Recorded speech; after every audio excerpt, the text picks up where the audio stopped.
before we get into like an actual series retrospective on this, and it seems like they did a really good job here. Um, the X-Men franchise is already one of the more successful Marvel properties out of there. Those are some good movies. People loved X-Men. That comes with a lot of recasting if they bring X-Men into the MCU. Yeah. Do they recast Professor X? I mean, we saw him in Spider-Man No Way Home, but we don't know what, the Sony Marvel stuff is they could be bending a lot to try and make that happen. What are your feelings on that before we get into Miss Marvel? I think that's a hard choice. They have to recast him. It's sad to say, and there's nobody I don't think that could do it as great a job as Patrick Stewart has, but they have to if they're gonna continue this franchise. And they're gonna make at least a trilogy with this.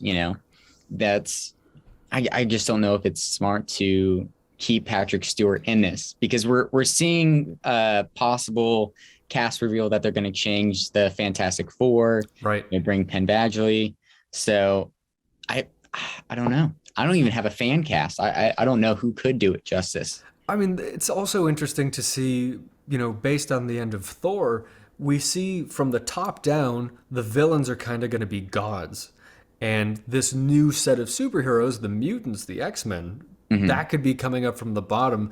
Is this phase 4 of MCU to see mutants and X-Men coming up from the bottom and gods coming down from the top? Is this what phase 4 looks like? I don't even know if you would call it phase four though, because phase four is already what we were in, and of all the announced projects for phase four, they haven't really, what would you say? They haven't announced an official X-Men project other than the 97 animated series being brought back on Disney Right. Plus, which I don't Mm-hmm. know if that, like, what if sort of, depending on who you ask, is part that's supposed to be canon with the rest of the MCU, but then some people might tell you otherwise. So I don't know if the animated show is some any at all connected to the live action stuff. They're also doing like an animated Spider-Man show that sort of fills in some of the gaps in the years before Holland Spider-Man meets Tony Stark in Civil War. So Hmm. other than that, there isn't any other X-Men project officially in the books. But in Miss Marvel, at least they've given you the first official hint that they're on their way in. But Yeah. that only raised more questions than it answered because of everything that happened in the episodes preceding the finale. I mean, Roland, we saw a Kree hand that the bangle is initially picked off from. When they Yeah. have the whole bird's eye view shot, you see the 10 rings Mm-hmm. symbols. So I mean, obviously this connects to Shang-Chi in some way. We know the Kree is where some of these abilities and powers come from. Like Krees are where the Inhumans come from. Like Krees were what experimenting in humans sort of came out of a Kree experiment. That's how they were described in the Shield show on ABC. And then I guess they're not. I mean, we have seen Black Bolt and Doctor Strange, the Multiverse of Madness, but I don't know how they're gonna introduce it. Maybe they're trying to Oh, meld the two concepts together. Is that I don't know. I feel like that's where they're going actually, with this. that actually, I didn't think about that. That's actually really interesting. So in the comics, Kamala Khan isn't a mutant; she's an Inhuman. I don't know how that works. There was in the Right. comics, there's like this gas comes. So maybe they're just using that word. Maybe that it is just a straight mutation into Inhuman, not exactly a mutant. Maybe that's what they're going to bring into Phase 5. We're going to find out pretty soon. But yeah, I do So you just understand think what I'm about saying this. here? Let me pitch this. All right. So here's the thing, right? Okay, I'm listening. Well, they had all of these Inhuman references. I mean, if you don't know about the Inhumans, you wouldn't have understood like, oh, the Kree hand, the severed Kree Yeah. hand with the bangle being picked off. You mentioned in the pre-show there is this like artifact in Marvel Comics that sort of it might be exactly what the bangles are supposed to be in this series, right? Like it's like a Kree artifact or some kind. Yeah. Um, Uh, and and obviously the powers that she has sort of line up with what the comic mythology behind that is. And then in addition to that, we have seen sort of Well, we saw how badly the Inhumans TV show went, and that wasn't something that Kevin Feige wanted to do in the first place. That was like a forced onto him by his superior at the time, who no longer works at Disney above him. Sort of got that was a whole thing. But so Kevin Feige didn't want to touch Inhumans with like a 10-yard stick. But now he's had Black Bolt, played by the same actor who played what's his name? Anson Mount, maybe? Anson Mount. He played Black Bolt in the Inhumans TV show, which Inhumans originally was supposed to be a movie, and then it got taken out of his hand, and Kevin Feige was like, all right, whatever, you do what you want to do on TV, and he never bothered to like touch upon the concept again. But now with a character like Ms. Marvel, you have to address it at least, right? Like otherwise because in this series at the end they imply that she is a mutant because Bruno tells her, and spoiler alert, that your genome is different from the rest of your family. You seem to have a mutation. Now what that implies, I'm not sure, but Andrew, like from the average viewer's perspective who only knows X-Men and sort of knows about Inhumans because maybe if you've watched Doctor Strange, but outside of that, I feel like right now, if I was just the average person on the street who wants to watch Marvel so they can keep up with everybody else who's watching Marvel, I'm thinking, what's the difference? And I mean, is that true? Like, is that how they're going to approach it? I don't think most people are well versed in, Marvel lore. I think the MCU has greatly increased the number of people who know how that, even just the basic fact that everything is interconnected in the comic books. And people didn't know that until, 2012 or so. So people love the X-Men. I think even me right now, I'm like, if they brought that back, I'd watch it. I'd see what they do with it. And what's really nice about the X-Men, even as a brand, as a franchise, is that it makes it a bit more of that relatable and aspirational kind of thing, where because they're everyday people with a genetic mutation, you could just as easily be an X-Men, as opposed to somebody who came from another planet, or you're a god, or you had some incredible thing happen to you at a young age, like a spider bite. Mm-hmm. It could just be, hey, there's something about you that makes you unique. That's a very appealing message to people. And the X-Men tend to come across as a lot more human than regular superheroes. So I'd be excited, as someone who's not super invested in MCU stuff. X-Men is one that, I loved it when they did it the first time. I'd be up for seeing what they do with it now.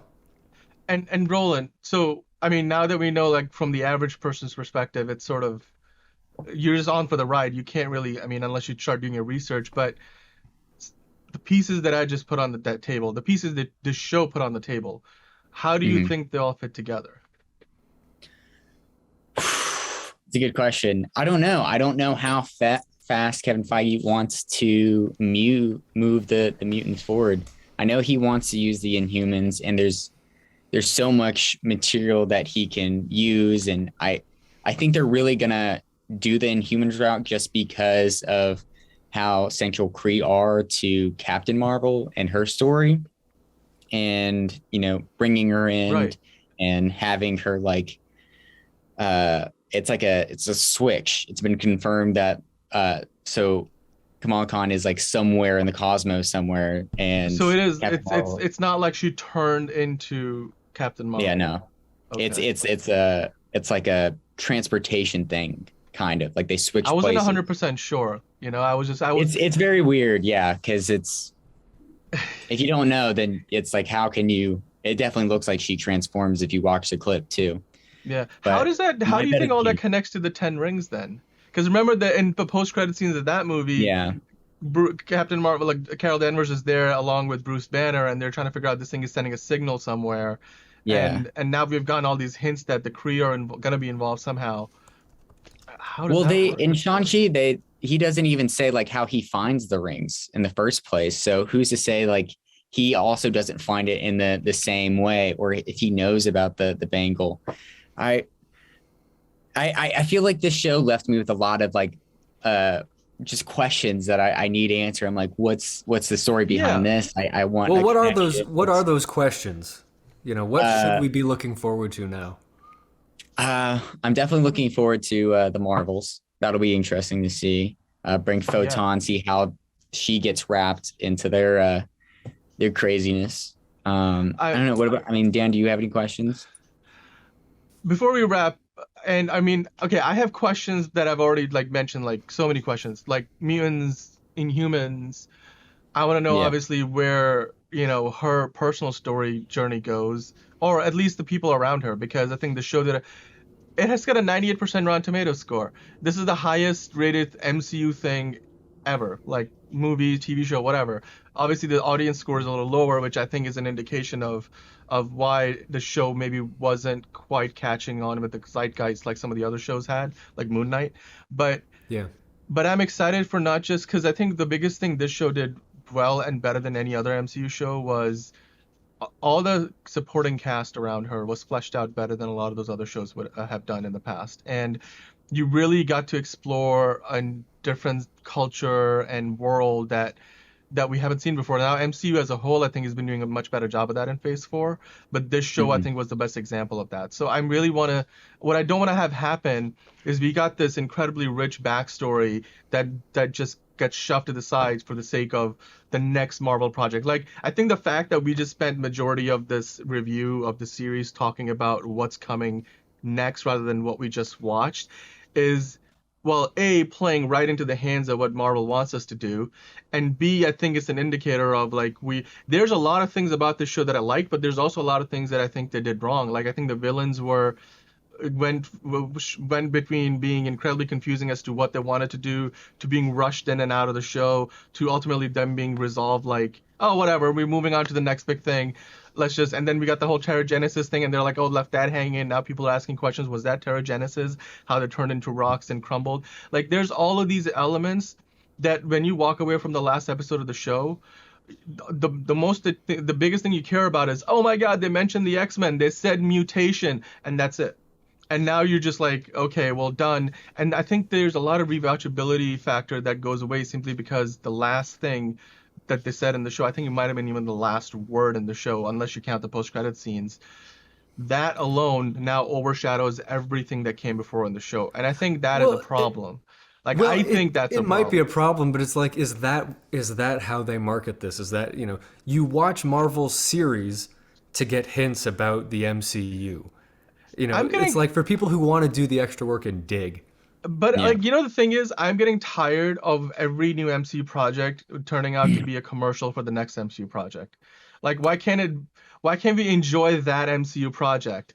Because like I think Marvel used to do post-credit scenes or do like these hints and Easter eggs that would sort of hint at something down the road or like there would be connect somehow like can manage a way to use the Easter egg to connect another project and say, oh look, this is how one more way how the MCU connects. Whereas now it feels like those little hints have all of a sudden started to just overshadow the project that they're a part of.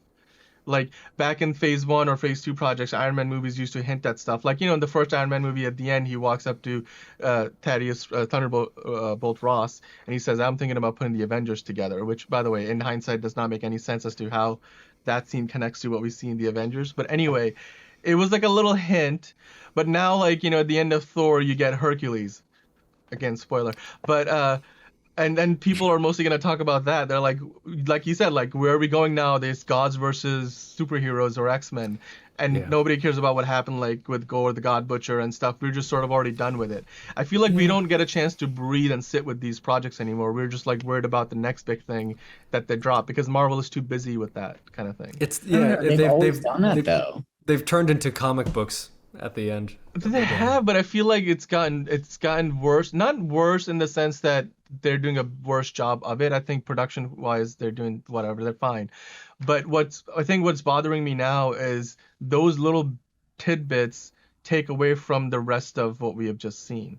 Like people walking away should be talking about, I think in my opinion, how thematically enriching the story you just watched was for you rather than walking away and thinking, oh my God, the X-Men are coming to the MCU now, how do the Inhumans tie into that, like like you're talking Yeah. about that stuff and not the story that you just watched.